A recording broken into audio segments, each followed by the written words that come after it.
Where does the salmon on your plate originate? Farming millions of salmon involves cutting-edge technology, strict health and welfare protocols, and a commitment to environmental sustainability. From hatchery to harvest, this process is a sophisticated operation aiming to meet global seafood demand while minimizing ecological impact. Now, wild salmon are different. They grow up in rivers and seas without any help from people. Both end up on our plates, but there's a whole world to discover about how they're alike and different. Stay with us and let's uncover the story. The salmon farming process begins with picking parent fish, or brood stock, from either the farm's grown-ups or wild groups to keep their genes diverse. These parents live in spots that are just like their natural home, so they can be happy and healthy. When it's time, they're gently split up to start the family magic. The eggs are carefully collected from the females, and at the same time, the males give their part without any fuss. And that's where it all kicks off. The collected eggs and sperm are then mixed in a controlled environment to fertilize the eggs. This process allows farmers to maximize the genetic quality and health of the offspring. After fertilization, the eggs are carefully washed and disinfected to prevent disease. The fertilized eggs are placed in incubation trays with flowing water at optimal temperatures to mimic the natural conditions found in a salmon's native habitat. This controlled environment ensures that a high percentage of the eggs will develop into healthy olivines. Throughout the incubation period, the developing eggs are closely monitored for any signs of disease or developmental issues. Unfertilized eggs or those showing signs of disease are removed to prevent any spread of the infection and to ensure the health of the remaining eggs. Choosing the right parent fish and taking care of their eggs is super important to get the hatchery phase right. It sets up the salmon for a good start. Every step in salmon farming is fine-tuned to make sure the fish are top-notch and ready for the dinner table. This careful process meets the rising demand for salmon, showing the industry's dedication to both the environment and making sure the seafood we enjoy is both nutritious and responsibly farmed. After egg fertilization and incubation, the next phase in the life cycle of farmed salmon is the hatching process.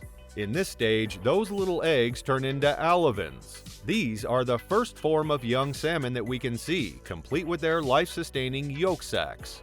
They're not quite ready to munch on their own just yet, but they're well on their way to becoming the fish we're familiar with.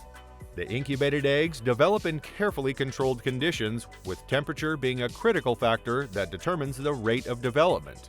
After a period of weeks, depending on the species of salmon and the specific conditions of the water, the eggs hatch. The emerging fish are called alevins. At this stage, they're still attached to their yolk sacs, which provide the necessary nutrients for the initial phase of their life outside the egg. And that's the first chapter in the life of a salmon. When little salmon, called alevins, are born, they don't need to eat food like we do. They've got a special yolk sac that feeds them all they need.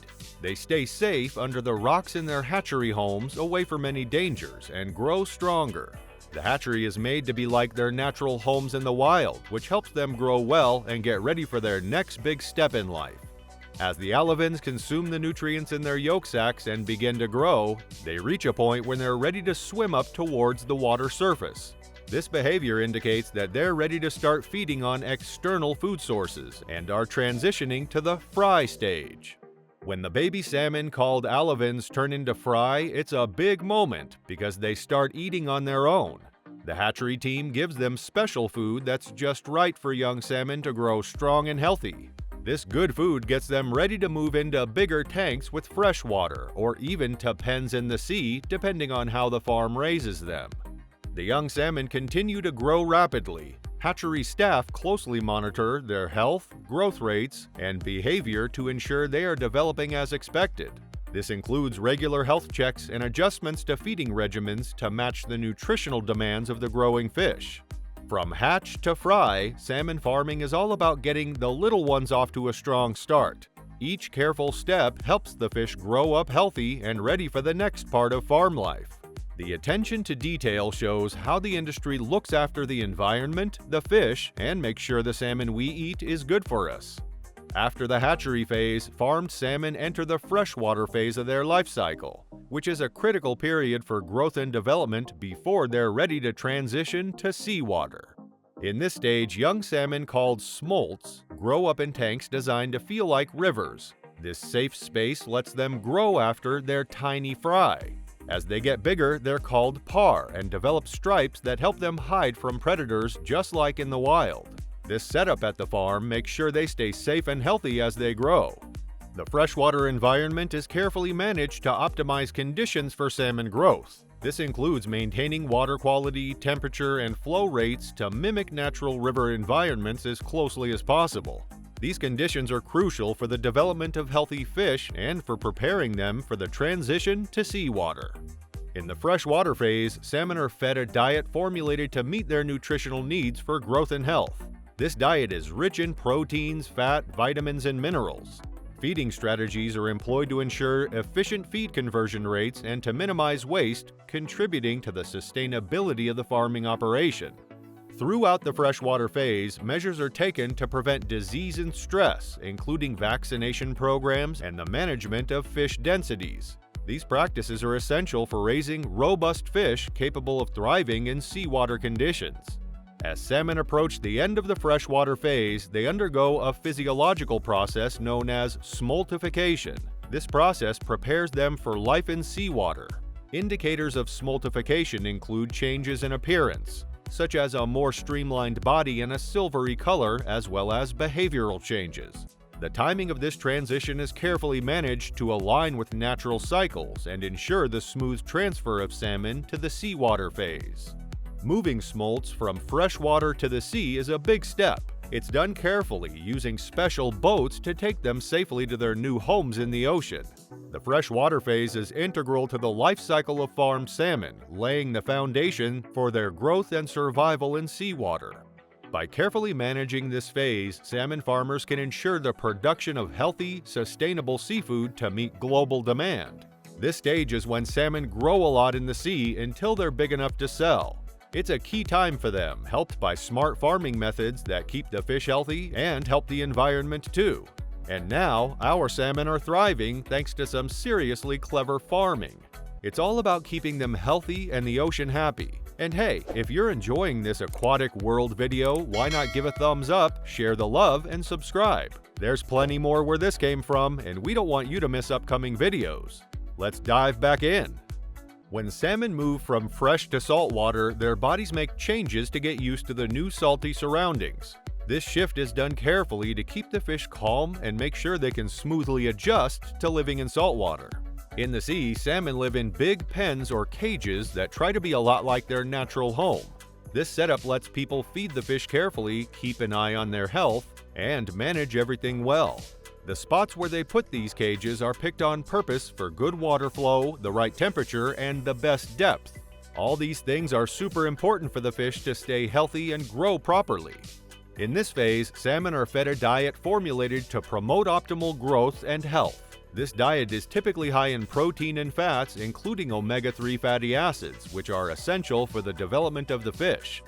Feeding strategies are employed to maximize efficiency and reduce waste, often using automated feeding systems that adjust the amount of feed based on the salmon's appetite and the environmental conditions. Continuous monitoring of fish health is crucial during the seawater phase. Farmers employ various strategies to prevent disease and parasitic infestations, such as sea lice. These include biological controls, selective breeding for disease resistance, and, when necessary, veterinary medicines. The welfare of the salmon is a priority, with standards and practices in place to ensure high quality of life. Salmon farms have to follow strict rules to keep the ocean safe. They work hard to reduce any harm to nearby sea life by controlling waste and stopping farmed salmon from getting into the wild. The industry is always looking for new ways to be more eco-friendly, like improving how they design pens, what they feed the salmon, and how they farm. Harvesting farmed salmon from the water is a big deal in fish farming. It's all about keeping the fish calm, making sure the meat is good, and being fair to the fish. The latest methods include a few important steps to make this happen. This method involves transporting live salmon directly to the processing plant in vessels designed with wet wells, ensuring the fish remain in water and alive until they reach the facility. This technique is preferred because it allows the salmon to be processed immediately upon arrival, avoiding the onset of rigor mortis and thereby maintaining the best possible meat quality. Throughout the harvesting process, it's crucial to keep stress levels in the salmon as low as possible. Stress affects the quality of the meat and is ethically undesirable. Methods to reduce stress include handling the fish gently and using well-designed transportation systems that keep the water conditions optimal. Once at the processing facility, salmon are typically killed using methods that are both quick and humane. Electrical and percussive stunning are common techniques that render the fish unconscious instantly before they are killed. This not only upholds ethical standards, but also contributes to the quality of the product. After the fish are killed, they are immediately bled and then filleted. This process needs to be done quickly to ensure the freshness of the salmon. Bleeding removes blood from the meat, which, if left, could deteriorate the quality and taste of the salmon. Farming salmon has gotten better over time, focusing more on being kind to the fish and making sure the quality is top-notch. This change is big for the industry because it shows they care about what people think regarding how the fish are treated and how good the final product is. These improvements highlight the industry's dedication to always getting better, making sure everything is done right and the fish are of the best quality. These harvesting methods represent a convergence of traditional practices and modern technological advancements, aiming to deliver high-quality salmon to consumers in the most ethical and sustainable manner possible. Next comes the processing of farmed salmon to ensure the quality and safety of the product reaching the consumer. This step transforms the harvested fish into various forms suitable for market, such as whole fish, fillets, or smoked salmon. The process encompasses several key stages, including cleaning, gutting, filleting, skinning, deboning, and packaging. Here's a closer look at each stage. Immediately after harvest, salmon are cleaned and gutted. This involves removing the internal organs and gills as well as any blood or debris from the body cavity. This step is critical for preventing bacterial growth and spoilage. The cleanliness of the fish at this stage affects the overall quality and shelf life of the final product. Following cleaning, salmon are often filleted. This process involves cutting the fish into fillets and removing the backbone and ribs. Trimming further refines the fillets by removing excess fat, skin, or any remaining bones, depending on the product specifications. Precision in filleting and trimming is crucial for yielding high-quality cuts that meet consumer expectations. For certain products, the skin may be removed and tiny pin bones left after filleting are taken out. Skinning can be performed manually or with the help of machines, depending on the volume and the processing facility's capacity. Deboning is typically done using pin bone removers, though manual checks are often required to ensure no bones remain. During processing, it's really important to check everything carefully. This means looking over the salmon to find any problems, making sure there are no bones left, and checking that each piece is the right size and weight. These checks happen at different steps to make sure the salmon is safe to eat and of good quality. Depending on the market destination, salmon may be packaged fresh or frozen. Fresh salmon is typically packaged in ice or refrigerated containers, while frozen salmon is flash frozen to preserve its quality.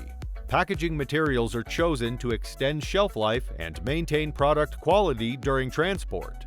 In addition to basic processing, value-added products such as smoked salmon undergo additional steps. Smoking, whether cold or hot, adds flavor and increases shelf life. This process involves curing the salmon with salt, sometimes sugar, and spices, and then smoking it over wood chips. The specific recipe and smoking time vary depending on the desired product characteristics. Each of these steps is carried out with meticulous attention to detail, ensuring that the salmon remains fresh, safe, and of the highest quality from the moment it leaves the water until it reaches the consumer. The processing stage is critical not only for product quality but also for maximizing yield and efficiency, thereby supporting the sustainability of the aquaculture industry. After our salmon buddies are processed, they go through what's essentially a salmon spa day, but for quality. Each salmon is thoroughly checked to ensure it looks great, without any bones or bacteria, and that the packaging is spot on. It's like a quality control spot where only the top quality salmon pass through. Once they pass the test, it's time to pack up. Depending on where they're headed, they might get vacuum sealed to keep things fresh or snuggled into ice-packed boxes if they're on a fast track to a nearby market. It's all about keeping them cool and comfy until they reach their final stop. The final step is getting the salmon where they need to go, focusing on keeping them chilled to ensure they're fresh and tasty upon arrival. Whether it's a short trip to a nearby store or a long journey to distant locations, the process is smooth and efficient, thanks to a dedicated team ensuring everything runs perfectly from start to finish. That wraps up our exploration into salmon farming. From a speck of an egg in the hatchery to the vast open pens at sea and through the meticulous processing to keep it fresh, it's clear that a lot goes into ensuring that the salmon on your plate is as delicious as it is nutritious. What part of this process piqued your interest the most? Let's chat in the comments. Your support means a whole lot to us and ensures you won't miss out on the next story. Thanks for watching.